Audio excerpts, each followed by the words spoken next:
Estamos chegando ao final do nosso curso e essa é a nossa 8ª e última aula, que será dividida em 2 partes.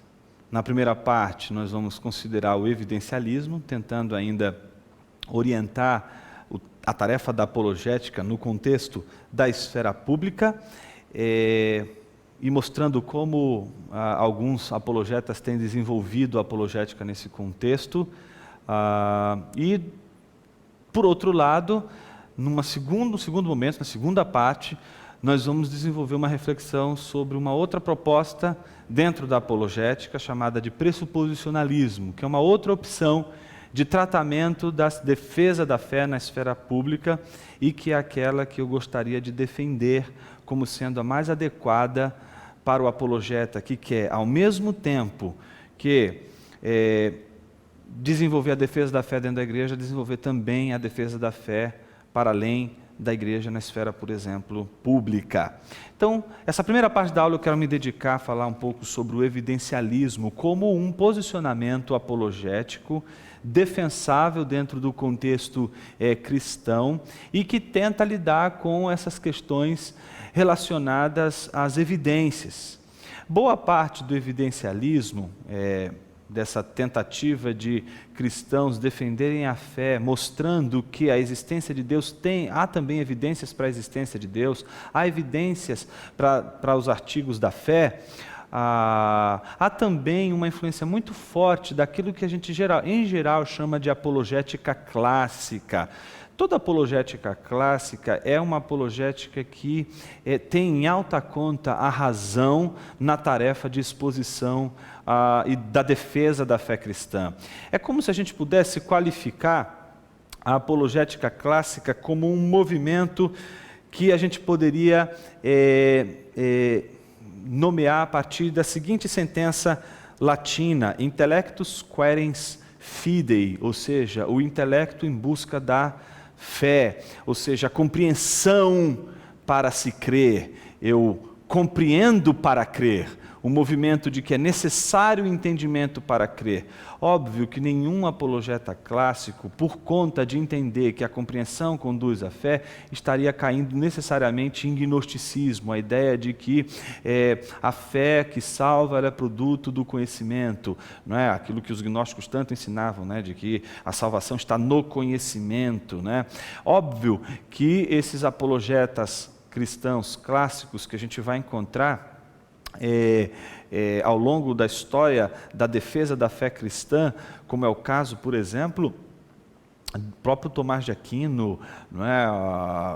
E todos aqueles que de alguma forma se baseiam em princípios racionais para provar a existência de Deus. Isso você vai encontrar no Tomás de Aquino, isso você vai encontrar no Chesterton, isso você vai encontrar, por exemplo, no C.S. Lewis. Você vai encontrar em esse movimento de afirmar a defesa da fé recorrendo primeiramente a argumentos racionais em diversos cristãos, e nem por isso eles são gnósticos. Eles estão afirmando, por exemplo, que o conhecimento é aquilo que salva. Eles vão afirmar a salvação a partir da graça de Cristo Jesus, mas na tarefa da apologética eles vão considerar a razão como tendo uma primazia, uma vez que a defesa da fé é uma defesa considerada sempre de um ponto de vista intelectual. Então, o evidencialista, aquele que tenta suprir essa demanda do cientificismo por evidências, não é?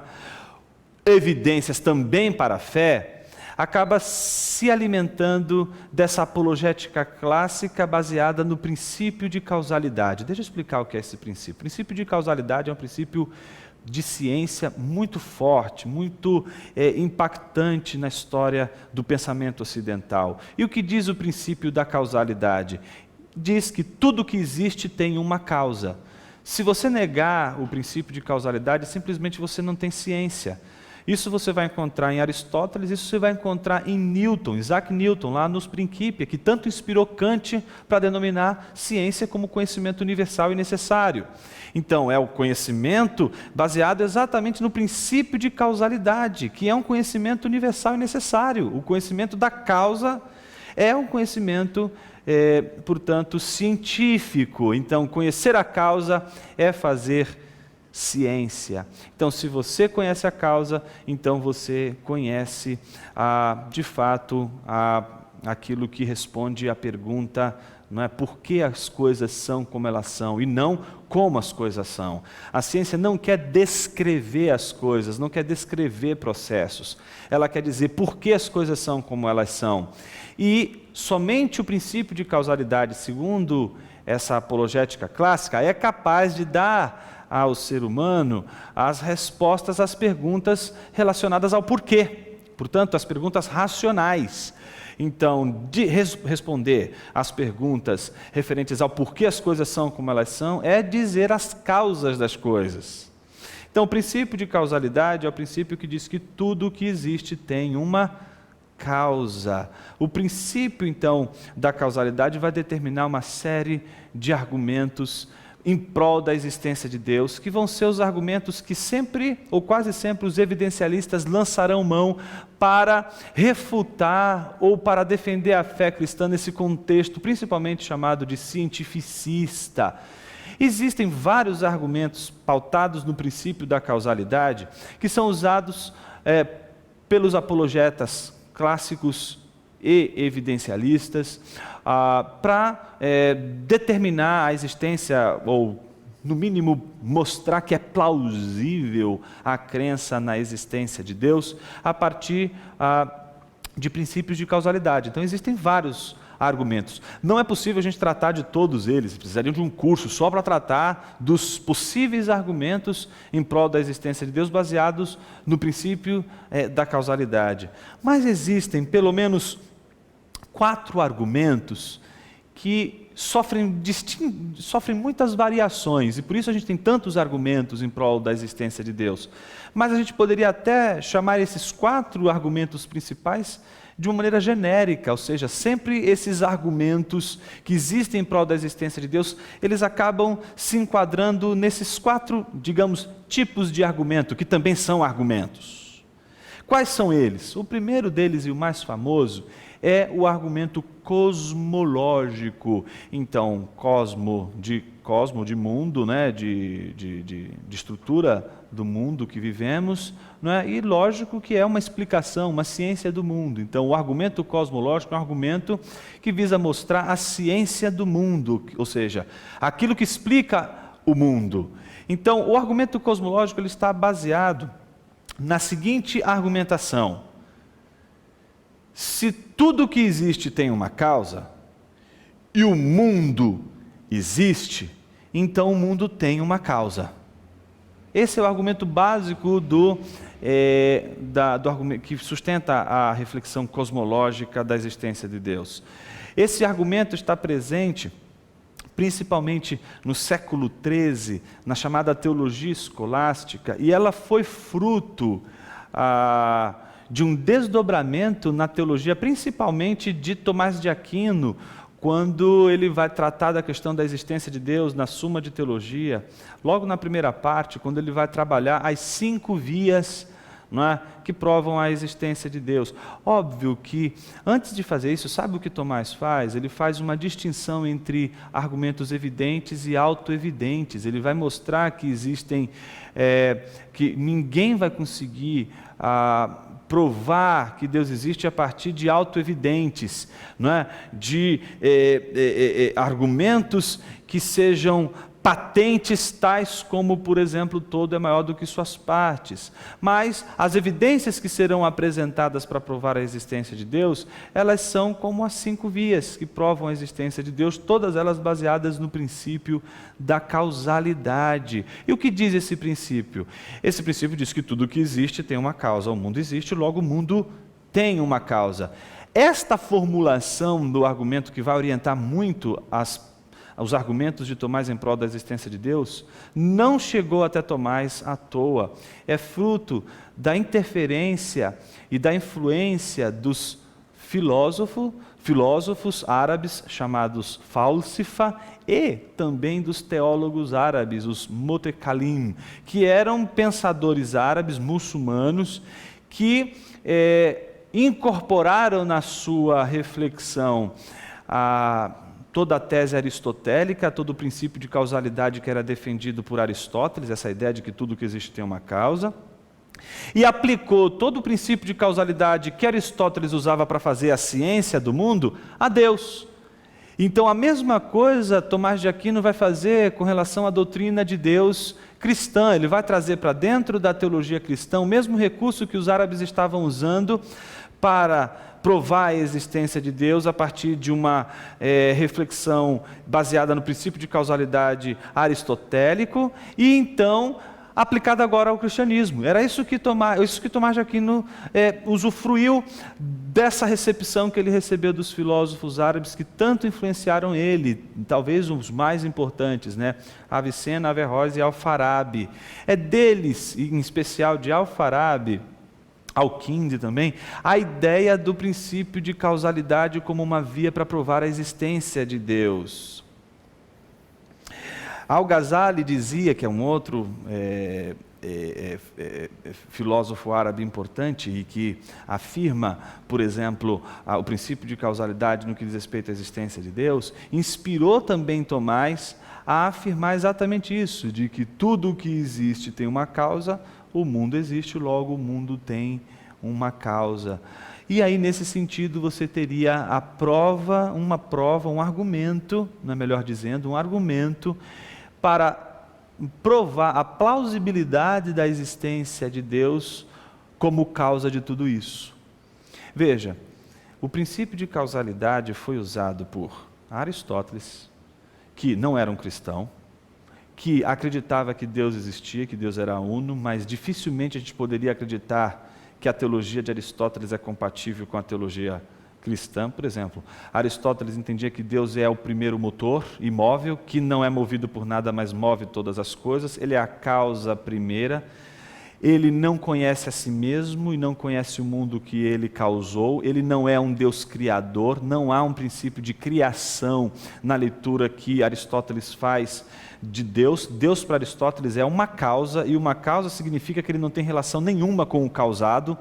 Então, Deus não interfere no mundo que Ele cria, Deus não age no mundo que Ele cria, Deus não é pessoal, o Deus de Aristóteles não é um Deus pessoal, Ele é apenas um primeiro motor que deu a partida nisso aqui. É como um relojoeiro, que simplesmente cria o relógio ali, dá a corda e deixa o mundo correr por si só. Ou pior do que isso, a ideia de que o mundo é resultado de várias peças que compõem um relógio e alguém que simplesmente faz isso, ou algo, um motor, porque se não tem inteligência, se esse motor ele não tem consciência de si, então ele pega essas peças, joga para cima e de repente cai na mesa um relógio todo pronto. Surge assim, como um impacto, como uma causa, como algo que gera, que causa uma cadeia causal, e é assim que se explica o surgimento do universo e, portanto, a existência de Deus. Veja, esse argumento serviu para provar que o Deus de Aristóteles existe, esse argumento serviu para provar,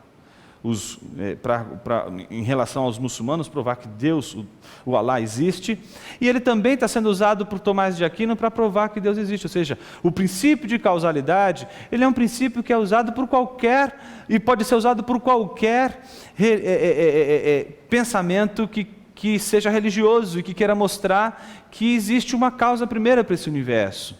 Então, não há nenhuma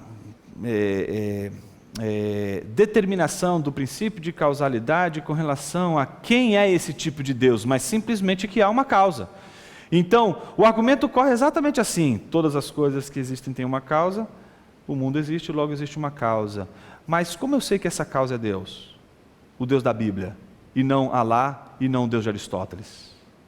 O que me faz saber que esta causa é o primeiro motor imóvel, que move todas as coisas, mas não é movido por nada, e que também não tem nenhuma relação pessoal com tudo o que cria, ou com tudo o que causa?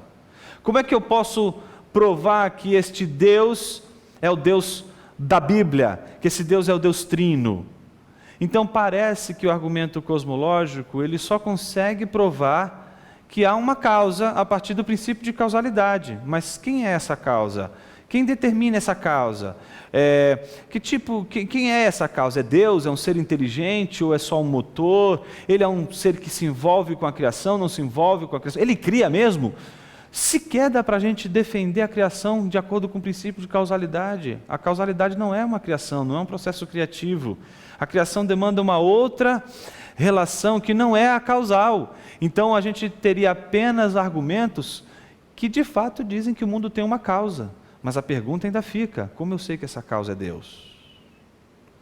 O segundo argumento importante, e também um dos mais complicados de entender, é o chamado argumento ontológico. Se o argumento cosmológico tem como seu maior representante, por exemplo, Tomás de Aquino, o argumento ontológico tem como seu maior representante um precursor de Tomás de Aquino, que não era um teólogo escolástico, era um agostiniano, mas que desenvolveu um argumento sobre a existência de Deus muito interessante, que ficou conhecido como argumento ontológico, ainda que ele não tenha dado esse nome ao argumento. Então, que tipo de argumento é esse que nós chamamos de ontológico, e que Anselmo não chamou de ontológico, mas ele usou para falar da existência de Deus, e que não é um argumento que recorre ao princípio de causalidade? Veja, esse argumento, ele surgiu num contexto em que Anselmo está preocupado com os seminaristas, não é? Com gente que confessa que Deus existe, mas o coração está cheio de dúvida e não consegue acreditar que Deus exista. Então ele precisa trabalhar com a convicção desses seminaristas. Então ele abre o Proslogion, que é um texto já trabalhado, bem trabalhado, refinado, muito mais refinado do que o Monologion, que é um primeiro texto em que ele primeiro tenta levantar essa questão da crença na existência de Deus, mas o Proslogion vem depois e ele é muito mais refinado, muito mais trabalhado, e tenta encontrar um único argumento que seja suficiente para eliminar as dúvidas que alguém tenha sobre a existência de Deus. E ele começa lembrando aquele salmo que diz o louco em seu coração não há Deus. Não é que ele está dizendo com a boca, ele com a boca confessa que Deus existe, o problema é que o coração dele não acredita que Deus existe. Então ele está querendo lidar com esse problema do ateísmo implícito, não explícito, mesmo porque seria muito difícil um monge naquela época confessar que Deus não existe ou confessar o seu ateísmo, ele guardava aquilo consigo. Então, para lidar com essas dúvidas acerca da existência de Deus, que Anselmo desenvolveu o chamado argumento ontológico. E o que é esse argumento? Ele é aparentemente simples, ele é um argumento pautado num pressuposto. Qual é o pressuposto? Deus é o ser do qual nada que existe pode ser maior, ou seja, ele é maior do que tudo que existe. Tudo que existe jamais pode ser maior do que ele. Então, veja como que o argumento corre. O argumento ele corre da seguinte maneira: Anselmo, ele primeiro analisa a proposição, Deus existe. E ele diz o seguinte: olha, eu não posso afirmar que Deus existe se em primeiro lugar eu não definir Deus. Todos precisam concordar com o conceito de Deus. Se as pessoas não concordarem com o conceito de Deus, como é que a gente vai falar que Deus existe? Se para mim Deus é uma coisa, para ele é outra coisa, para ele é outra coisa. Então, vamos em primeiro lugar definir Deus. Todos concordam que Deus é o ser do qual não existe nada que lhe seja maior? Aí está o jogo todo da apologética de Anselmo. Se você concordar com isso, pronto, você não vai poder discordar que Deus existe. Se você concordar que Deus é o ser do qual nada que existe possa ser maior do que ele, se você concordar com este conceito, então você vai precisar, no final de toda a argumentação, confirmar que Deus existe. Vamos ver como que isso acontece? Veja, Anselmo diz o seguinte: todo nome está ligado a uma ideia. E ele vai dizer sempre o seguinte: uma ideia, ela sempre vai ser inferior, vai ser menor do que a coisa que existe na realidade. Vou dar um exemplo. Pense num elefante. Pensou no elefante? Está pensando aí no elefante? Grande, tá certo? Você pensou no elefante. Veja, uma formiga que está diante de você, uma formiga que você está vendo e que existe no mundo, ela é maior do que essa ideia, essa imagem que você tem na cabeça de elefante. Ela não é maior do que o elefante que existe no mundo, mas ela é maior do que a ideia que está na sua cabeça. Entendeu o que eu estou te falando? Isso é um pressuposto para entender o argumento ontológico. Se a ideia, não é, de um elefante, ela sempre vai ser menor do que a formiga, porque tudo que é real, tudo que existe no mundo é maior do que qualquer ideia, então isso significa que sempre a ideia vai estar numa relação de inferioridade com relação ao que é real. Concorda comigo? Então pense em tudo que você imaginar aí, tudo que você tiver de ideia. Esta ideia que você tiver na sua cabeça, ela vai ser sempre menor do que tudo que existe na realidade. Veja, vamos voltar ao argumento de Anselmo. Anselmo diz assim: você concorda que a ideia de Deus é essa? Ele é aquilo do qual nada que existe no mundo pode ser maior do que Ele. Se você concordou com isso, então você vai ter que concordar que Deus existe. Por quê? Vamos seguir ao argumento. Suponhamos que você então concorde que Deus é o ser do qual nada que existe no mundo possa ser maior. Então, veja só, você vai ter que entender que Deus é maior do que a sala que você se encontra agora. Por quê? Ele é maior do que essa sala. Mas aí o que é maior do que a sala? O teu prédio, a casa que você mora. Então Deus vai ter que ser maior do que a casa que você mora. E aí você vai sempre aumentando até chegar ao planeta Terra. E você vai ter que dizer: não, Deus é maior do que o planeta Terra. E aí você vai chegar ao universo, não é? E aí você vai ter que dizer que Deus é maior do que tudo isso. E você concorda com isso? Concordo. A pergunta é: você viu Deus? Como você sabe que Ele é maior do que tudo isso? Veja, se você disser que Deus é só uma ideia, você já encontrou uma formiga como sendo maior do que Ele. Então, se Deus é o ser do qual nada que existe pode ser maior do que Ele, Deus não pode ser só uma ideia que passou na sua cabeça. Ele tem que existir no mundo. E existindo no mundo, como ser do qual não existe nada que seja maior, Ele é maior do que tudo que existe. E Ele não pode ser apenas uma ideia, porque se Ele for apenas uma ideia, até uma formiga vai ser maior do que Ele. Então o que Anselmo está dizendo, em primeiro lugar, é: se você concordar com a ideia de Deus, você vai ser obrigado a afirmar que Ele existe também na realidade, que Ele existe no mundo, independente de você apreender pelos sentidos, independente de você apreender pelos seus sensores. Então você não tem evidências de que Deus existe, porque você não tem a capacidade de enxergá-lo como sendo maior do que tudo. Você tem apenas uma ideia de Deus. Mas se você tem apenas uma ideia e Deus não existe na realidade, até uma formiga pode ser maior do que Deus. Bom, se uma formiga é maior do que Deus, o teu conceito de Deus se implodiu aí, porque Ele é o ser do qual nada pode ser maior do que Ele. Então Ele não pode só existir na sua mente, Ele tem que existir também na realidade. Eu sei que esse argumento pode ser bem estranho, e você pode estar sentindo uma coisa muito estranha pensando sobre o argumento ontológico, mas eu queria que você soubesse que até hoje esse argumento se torna uma grande incógnita no estudo da filosofia. Até hoje, filósofos estudam o argumento ontológico, porque ninguém consegue afirmar que ele é de fato um argumento único, mas ao mesmo tempo ninguém consegue refutar esse argumento. Então é muito interessante como gente como Plantinga e tantos outros vão ainda usar esse argumento como sendo extremamente útil na defesa da existência de Deus nos nossos dias. Mas note, é um argumento super sofisticado e que exige uma noção de lógica muito interessante, que começa sempre com uma adesão. Se você concorda que Deus é o ser do qual não existe nada que seja maior, você vai ter que ser obrigado a concordar que Deus existe, mesmo que você não seja capaz de vê-lo. Porque se você disser que Deus não existe na realidade, existe só na sua cabeça, só na sua mente, então você já não pode mais afirmar que o conceito de Deus é o ser do qual nada que exista no mundo lhe seja maior. É um argumento estranho no primeiro momento, mas veja, ele foi usado não só na época de Anselmo, mas foi recuperado no século XX por teólogos como Karl Barth, e hoje está sendo usado amplamente por filósofos cristãos como Plantinga. Então tem pessoas hoje ainda usando o argumento ontológico. Note, um argumento que foi criticado por Tomás de Aquino.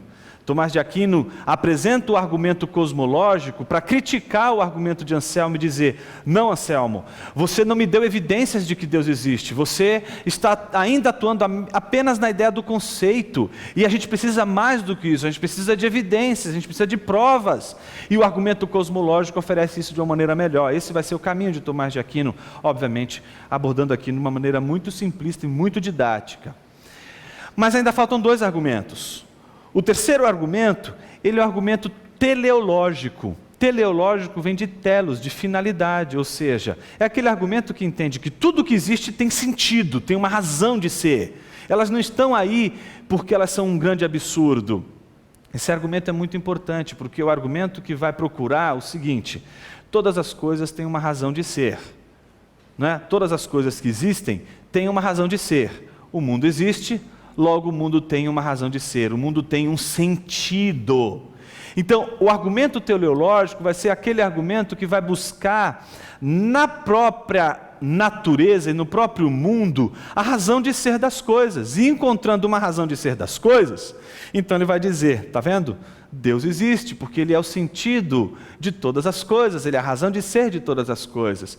Boa parte dos argumentos que o design inteligente, por exemplo, oferece hoje, são baseados exatamente em argumentos teleológicos, em argumentos que dizem o seguinte: olha, não é possível que esse ordenamento da criação seja causado por algo absurdo. O absurdo não pode gerar algo ordenado, ou seja, o não inteligente não pode gerar o inteligente. Esse é talvez o grande trunfo do design inteligente. A ideia de que, por exemplo, não é possível que o mundo seja fruto do acaso e que, portanto, o acaso que não é inteligente possa ser o motivo, a razão do que é inteligente. É preciso que tudo que é inteligente seja causado por aquilo que também é inteligente, uma razão inteligente, algo que imprime um ordenamento em toda a criação. Por isso a beleza, o contorno, a uniformidade, a harmonia, tudo isso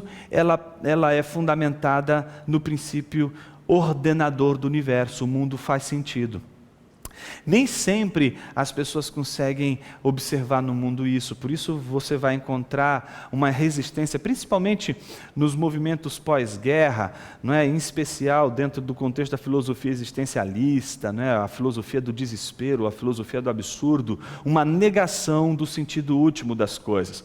Um dos exemplos típicos desse movimento é, por exemplo, Samuel Beckett, não é? O dramaturgo irlandês que escreveu as famosas peças e o autor da dramaturgia do absurdo, Prêmio Nobel de Literatura, não é? Ele entendia que o mundo é um absurdo, que o mundo não faz sentido, que a gente tenta encontrar sentido em tudo, mas o mundo é um grande absurdo. Ele escreveu um livro chamado exatamente assim, Como É?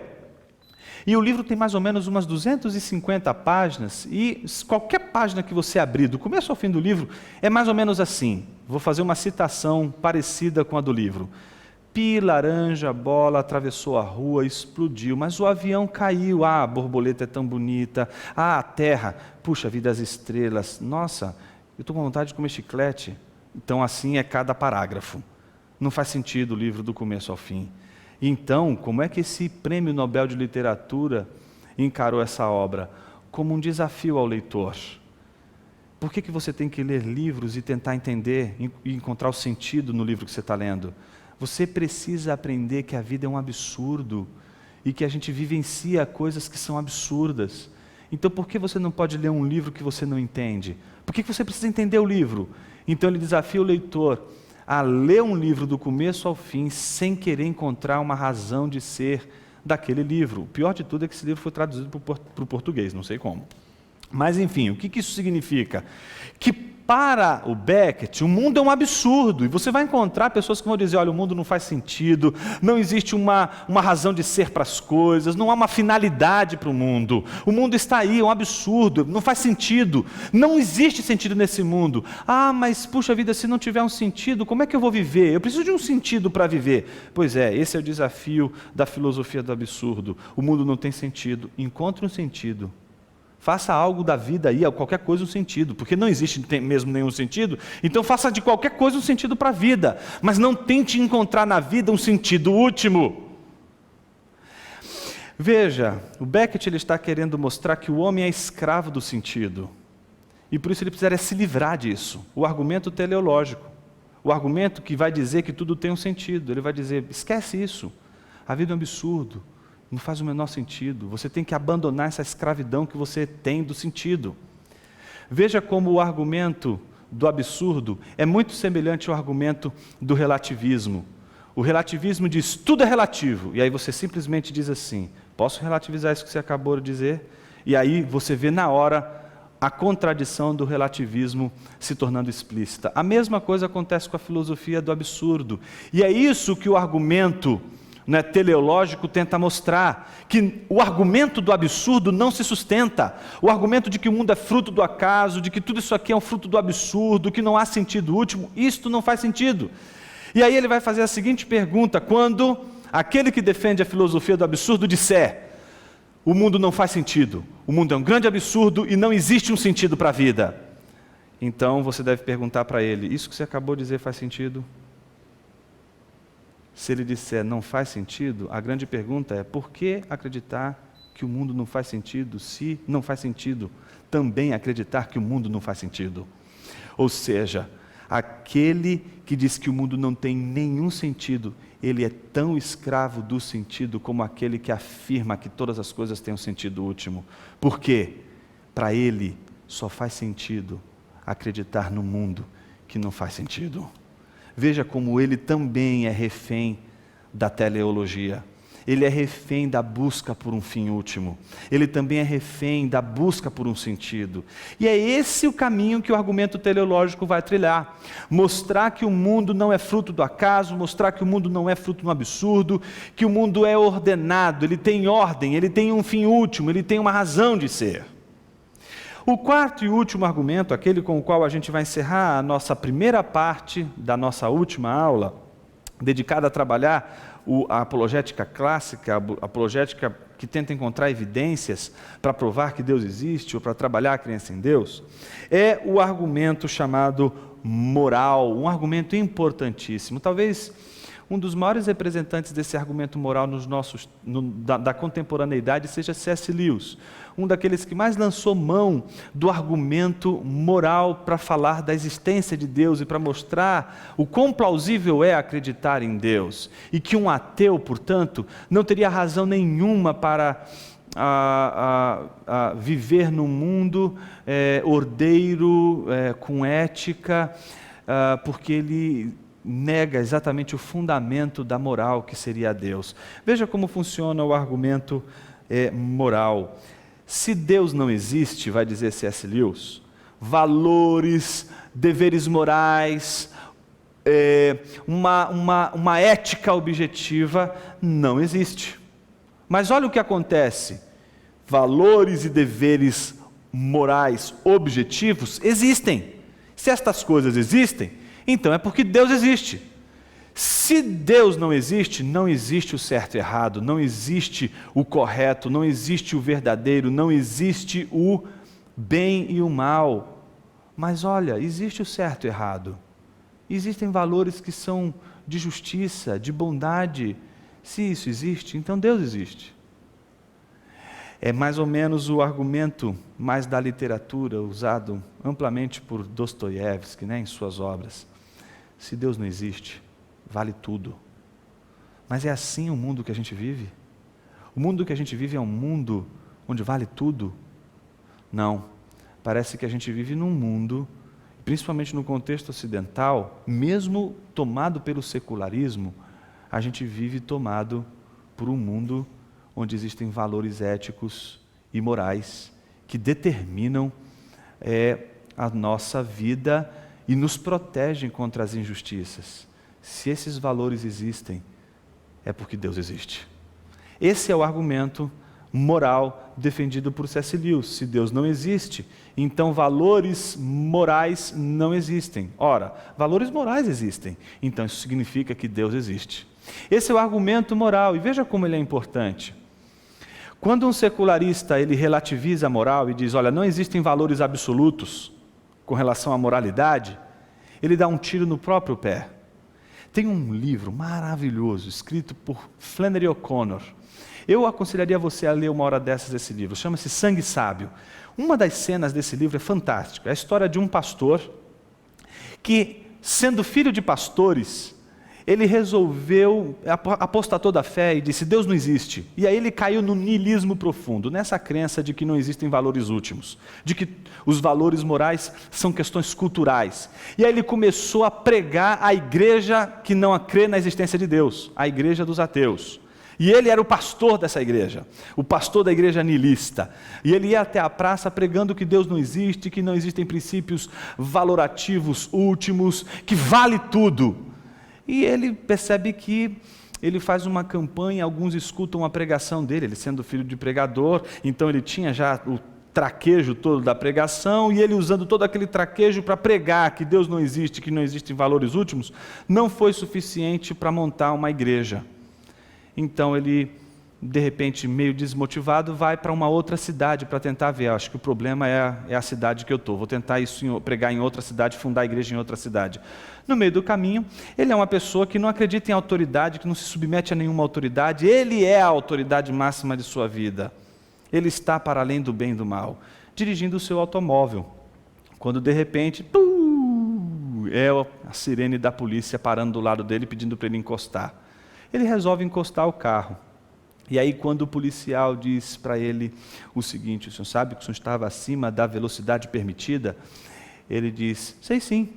E o senhor sabe que o senhor afrontou uma lei? Ele disse, que lei? Ele falou assim, a lei de trânsito.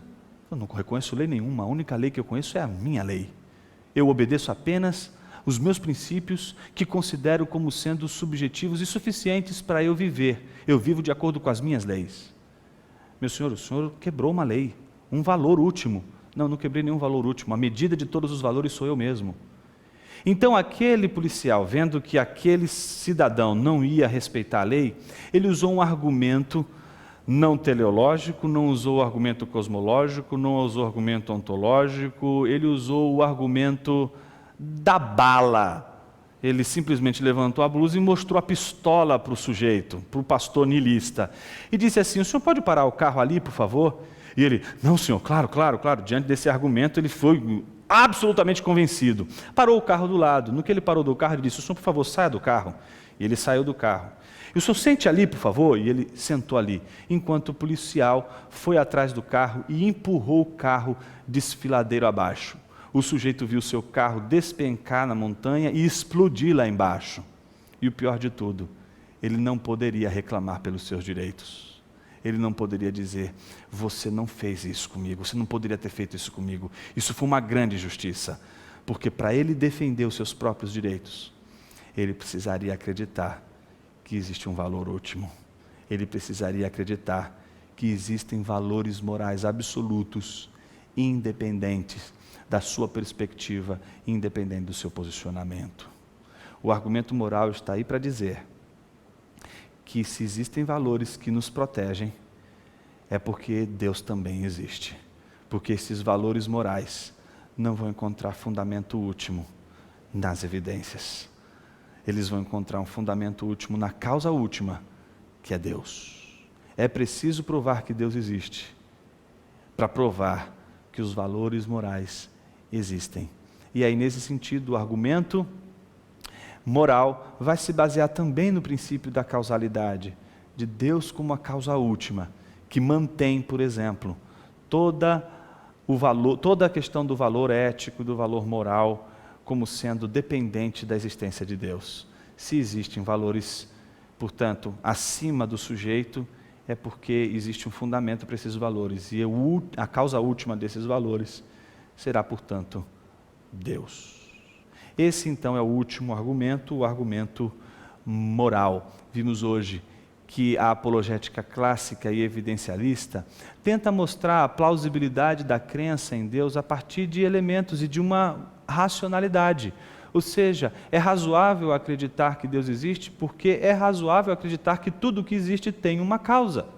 É razoável acreditar que Deus existe quando eu entendo o conceito de Deus como aquele que é maior do que todas as coisas. Se eu concordo com essa ideia, eu vou ser obrigado a acreditar que Deus existe. Isso é racional, isso é não quebrar princípios lógicos. É razoável, é plausível acreditar que Deus existe, uma vez que Ele é o sentido último de todas as coisas. Aquele ser inteligente que imprimiu a sua inteligência nas coisas criadas, mostrando que tudo que está aí no mundo tem um sentido, tem uma razão de ser. É razoável acreditar que Deus existe porque existe o certo e errado. E existindo o certo e errado, existe uma causa para o certo e para o errado. Existe um critério último para o certo e o errado. E esse critério último, portanto, é Deus. Note que todos esses argumentos, talvez com exceção do argumento ontológico, todos eles são devedores do princípio de causalidade. São devedores de um princípio racional. É uma tentativa de mostrar que Deus existe de um ponto de vista racional, independente do recurso, por exemplo, a revelação. Você percebeu que nenhum desses argumentos apelou para as Escrituras? Eu não precisei usar nenhum argumento baseado na revelação para mostrar e defender a fé em Deus. A grande pergunta é: isso torna esses argumentos os melhores argumentos? Seriam eles os únicos argumentos possíveis para se defender a fé cristã no contexto público? Ou seja, no contexto público, eu não posso lançar mão das Escrituras? Por que não posso lançar mão das Escrituras? Por que não posso lançar mão da revelação para defender a fé cristã? Por que na hora da esfera pública, os únicos argumentos válidos seriam supostamente os argumentos cosmológicos, ou o argumento ontológico, ou o argumento moral, ou o argumento teleológico? Será que o argumento bíblico não poderia ser usado? Será que o argumento revelacional não é possível? Ou será que ele é possível, mas ele está sendo preterido, porque existe uma espécie de desconfiança com relação à suficiência da fé e da revelação bíblica na defesa da própria fé e da revelação bíblica? Essa é a cena do nosso último encontro, a segunda parte da nossa reflexão sobre evidencialismo e pressuposicionalismo.